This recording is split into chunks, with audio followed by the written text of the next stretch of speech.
আপনারা দেখছেন SR24x7 news. যে মহেশতলার মানুষ যে অবস্থায় ছিল 2009 সালে, আজকে 2026 প্রায় 17 বছর অতিক্রান্ত হওয়ার পর মহেশতলার মানুষ সেই অবস্থাতেই পড়ে আছে। 2009 সালে যখন পৌর বোর্ড পরিবর্তন হয়, সেই পৌর বোর্ডের একজন সদস্য আমিও ছিলাম। সেদিনকে আমি মহেশতলার মানুষের কাছে প্রতিশ্রুতি দিয়েছিলাম যে মহেশতলার মানুষের সুস্থ স্বাস্থ্য পরিষেবা পৌরসভার মধ্যে দিয়ে যাতে ন্যূনতম খরচায় তারা স্বাস্থ্য পরিষেবা পায়, সঠিক তার ব্যবস্থা করুন। আমি সেই বোর্ডের চেয়ারম্যান ইন কাউন্সিল ছিলাম স্বাস্থ্য দপ্তর।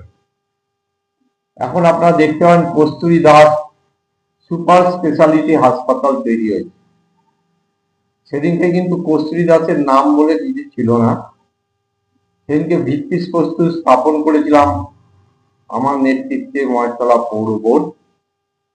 যেহেতু আমি স্বাস্থ্য দপ্তরের পৌর প্রধান পরিষদ ছিলাম, সেদিনকে আমরা 200 বেডের একটা হাসপাতাল নির্মাণ করার জন্য আমরা ভিত্তিপ্রস্তর স্থাপন করেছি। 1975 সালে তৎকালীন কংগ্রেস সরকারে স্বাস্থ্যমন্ত্রী গোবিন্দচন্দ্র নস্কর এই জমিটা মহেশতলাবাসীর জন্য দিয়ে গেছিল হাসপাতাল তৈরি করার জন্য। কিন্তু 77 সালে পরিবর্তন হয়েছিল, বামফ্রন্ট সরকার ক্ষমতায় এসেছিল। দীর্ঘ 34 বছর মহেশতলার মানুষের স্বাস্থ্য পরিষেবার কথা বামফ্রন্ট চিন্তা করেনি, কিন্তু আমরা চিন্তা করেছিলাম এবং সেই চিন্তার মধ্যে দিয়ে আমরা হাসপাতালটা তৈরি করতে শুরু করেছিলাম। সেদিনকে আমরা আলোচনা করেছিলাম যে 200 বেডের হাসপাতাল পিপিপি মডেলে চলবে, কিন্তু সেই পিপিপি মডেলটা হবে 30% সিট একদম গরিব মানুষের জন্য, 300 টাকা বেড ভাড়া, স্বাস্থ্য পরিষেবা সর্বোচ্চ রেট যে থাকবে বেডের, এই একই স্বাস্থ্য পরিষেবা পাবে 300 টাকার বেড ভাড়ার মানুষগুলো।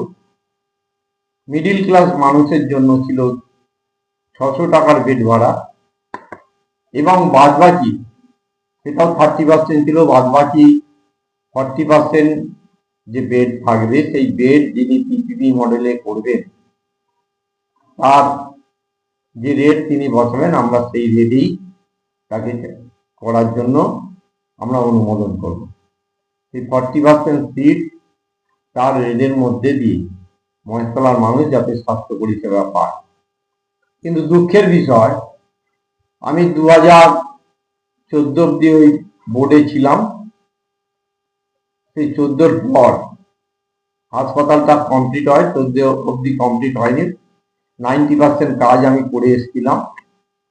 পরবর্তীকালে যে কাজটুকু বাকি ছিল করার পর সেই হাসপাতালটা ওপেনিং হয়। কিন্তু দুঃখের বিষয়, সেই একটা বেসরকারি সংস্থাকে হাসপাতালটা দিয়ে যে আলোচনা আমরা করেছিলাম যে গরিব মানুষ যাতে স্বাস্থ্য পরিষেবা পায়, সেই গরিব মানুষ আজকে আর স্বাস্থ্য পরিষেবা পাচ্ছে না। বেসরকারি হাতে হাসপাতালটা দিয়ে দিচ্ছে, তারাই বেড ভাড়া ঠিক করে এবং আগে পয়সা জমা না দিলে ওই হাসপাতালে চিকিৎসা পাওয়া যায়। সবচেয়ে অবাক কথা যে তৎকালীন আমরা পিপিপি মডেলে করার জন্য বিপি পোদ্দারের সাথে আলোচনা করেছিলাম। তিনি পৌরসভা থেকে 26 কোটি টাকা চেয়েছেন। তৎকালীন চেয়ারম্যান বলেছিল যে অনেক বেশি চেয়েছে, 26 কোটি টাকা অত খরচা হবে না। কিন্তু এই হাসপাতালটা তৈরি করতে গিয়ে পরবর্তী বোর্ড আসার পর হাসপাতালটা তৈরি করতে 80 কোটি টাকা খরচা হয়েছে। 80 কোটি টাকা খরচা হচ্ছে, এ নিয়েও আমার বলার কিছু নেই। কিন্তু পৌরসভার পয়সায় একটা হাসপাতাল তৈরি হলো। সেই হাসপাতালটার নাম হলো কস্তুরী দাস সুপার স্পেশালিটি হাসপাতাল, এবং সেই হাসপাতালটা পৌরসভার পয়সায় তৈরি হওয়ার পর একটা বেসরকারি সংস্থাকে ব্যবসা করার জন্য সুযোগ করে দিল পৌরসভার পয়সা। আরো শুনলে অবাক হয়ে যাবে, ওই হাসপাতালের যে ইলেকট্রিক বিল, সে পয়সা মুনাফা লুটছে একটা বেসরকারি সংস্থা। তার ইলেকট্রিক বিলটা দীর্ঘদিন ধরে মহেশতলা পৌরসভা পেমেন্ট করছে মাসে। যেখানে মহেশতলার মানুষ ন্যূনতম স্বাস্থ্য পরিষেবা পায় না ওই হাসপাতাল থেকে পয়সা ছাড়া।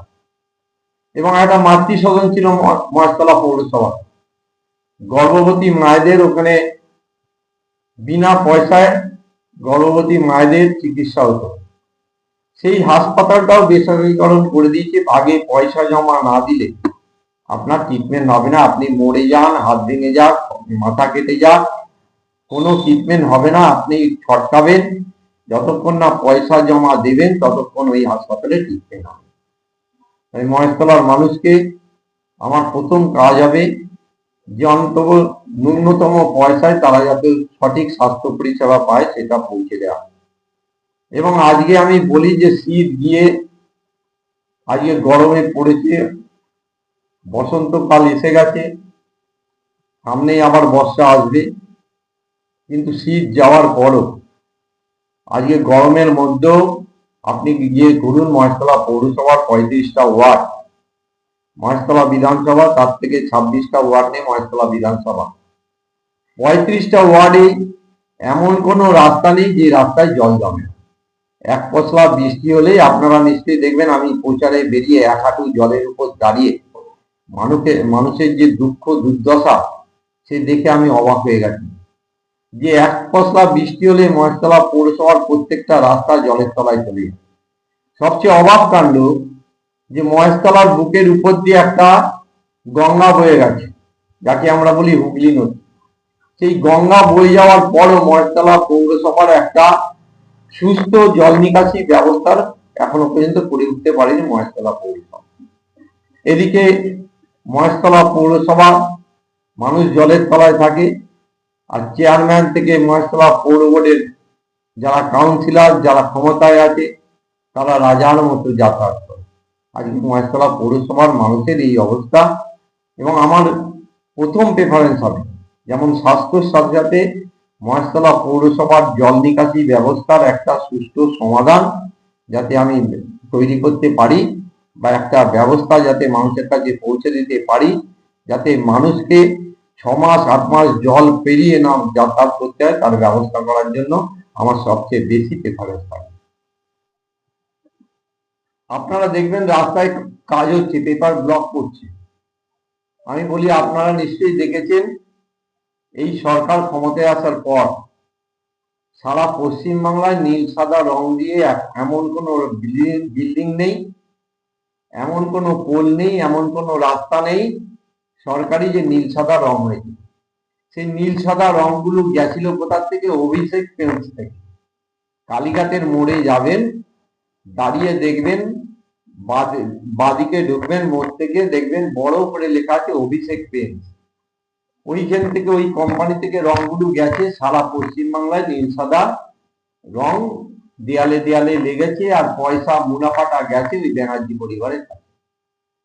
এবং আপনি যে এই পেপার ব্লক যে পাচ্ছে, আমি বলি যে এই পেপার ব্লক গুলো ভাইপোর কোম্পানির পেপার ব্লক, যার জন্য সারা রাস্তায় পিচকে তুলে দিয়ে ভাইপোর কোম্পানির পেপার ব্লক বসিয়ে বাংলার মানুষের টাকা লুট করার যে চক্রান্ত আপনারা দেখেছেন। যে তৃণমূল সরকার গঠন হওয়ার পর শিক্ষা থেকে শুরু করে, স্বাস্থ্য থেকে শুরু করে, চাকরি বিক্রি থেকে শুরু করে, রেশনের চাল বিক্রি থেকে শুরু করে, গরু পাচার, কয়লা পাচার থেকে শুরু করে, ইট বালি পাথর পাচার থেকে শুরু করে যেভাবে তোলা তুলতো, সেই তোলা কিছুটা বন্ধ হওয়ার দরুন ভাইপো নতুন করে ফাঁদ পেতেছে।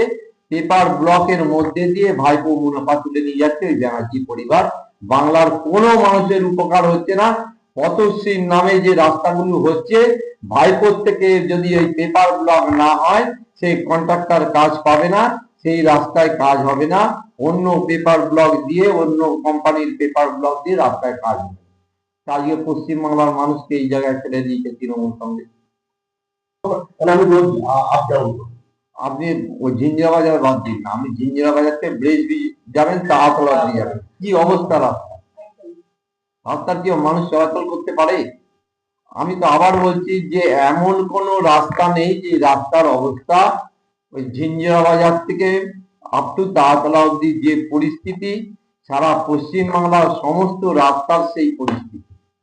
খেলা মেলায় টাকা লাগিয়ে একটা শিল্প আজকে 15 বছরে বারবার মুখ্যমন্ত্রী শিল্পপতিদের ডেকে টাকাগুলো বাংলার মানুষের করের টাকাগুলো উড়িয়ে একটা শিল্প পশ্চিমবাংলায় আনতে পারি। যদি কই সরকার বলে যে একটা শিল্প এনেছে পশ্চিমবাংলা, বেকার মানুষের কর্মসংস্থান হয়েছে, আমি তাহলে বলবো বাংলার মানুষকে যে আপনারা আবার ওদের আশীর্বাদ করুন। আর না হলে আমি বলবো যে বাংলার মানুষকে যে আপনারা অন্তত এই চোরেদের বিরুদ্ধে সমস্ত ধর্মকে ভেদাভেদকে ভুলে গিয়ে, কেননা কোনো ধর্মই বলেনি যে চোরেদের সমর্থন করুন। যে কোনো ধর্মে দেখবেন চোরেদের বিরুদ্ধে, দুর্নীতিবাজদের বিরুদ্ধে, ধর্ষকদের বিরুদ্ধে সমস্ত ধর্মই কিন্তু কথা বলে। তাই সমস্ত ধর্মের মানুষদের কাছেও আমি আবেদন করব যে এই চোরেদের বিরুদ্ধে প্রতিবাদ জানান, আপনার গণতান্ত্রিক অধিকার প্রয়োগ করার মধ্যে করবে। আমি বলি যে আপনারা দেখেছেন প্রায় 1 কোটি ভোট বাদ গেছে এখনো, প্রায় 1 কোটি, কম বেশি 2-5 লাখ হয়তো কম বেশি হবে, প্রায় 1 কোটি ভোটার বাদ গেছে। তাহলে আপনি দেখবেন 2024-এর নির্বাচন হয়েছে, যত ভোটার ছিল তার থেকে দেখুন কত ভোট পড়েছে। দেখবেন 30 লাখ 40 লাখ ভোট কম পড়েছিল। যত ভোটার, যদি 8 কোটি ভোটার থাকে 7.5 কোটি মানুষ ভোট দিয়েছিল, 50 লাখ কম পড়েছিল। কিন্তু আজকে প্রমাণ হয়ে যাচ্ছে আর 50 লাখ যে ভোট পড়েছিল, এই 1 কোটি বাদ যাওয়ার দরুন সেই 50 লাখটাই জল মিশিয়েছিল।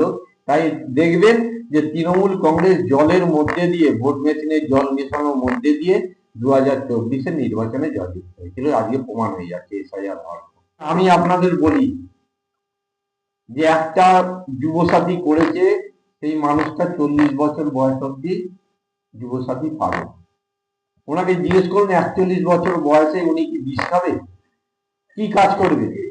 তাহলে মমতা ব্যানার্জি বাংলার মুখ্যমন্ত্রী বলছে যে তোমার জীবন রাখা উচিত 40 বছর বয়স অব্দি, তারপরে তোমার সুসাইড করা উচিত। ইনডাইরেক্টলি মমতা ব্যানার্জি এ কথা বাংলার মানুষকে বলছে।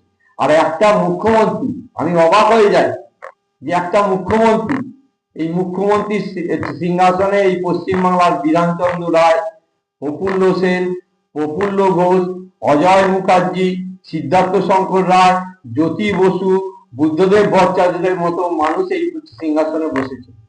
আমি অবাক হয়ে যাই, একটা মুখ্যমন্ত্রী বলছে বাংলার শিক্ষিত সমাজকে যে চাকরি পাবে না তোমরা চপ ভাজো। আমি বলি যে মুখ্যমন্ত্রীকে বলুন যে নিশ্চয়ই চাকরি পাবে না, চপ ভাজবে, কিন্তু চপটা কি করে ভাজতে হয় সেটার জন্য মুখ্যমন্ত্রী আগে নিজে চপ ভেজে মানুষগুলোকে শিখিয়ে দিই। কারণ আমরা যখন স্কুলে পড়ি, মাস্টারমশাই আমাদের পড়াটা শিখিয়ে দেয় কিভাবে করতে হয়। তা উনি আজকে বাংলার মানুষের শিক্ষক আমি মনে করি মুখ্যমন্ত্রী হিসেবে। তা উনি আগে দেখিয়ে দিই কিভাবে চপ ভাজতে হয়, তারপরে বাংলার শিক্ষিত বেকার যুবকরা চপ ভাজবে। ওনার পরিবার আগে চপ ভেজে দেখা, তারপরে বাংলার শিক্ষিত যুবকরা চপ ভাজবে। এটা বাংলার লজ্জা।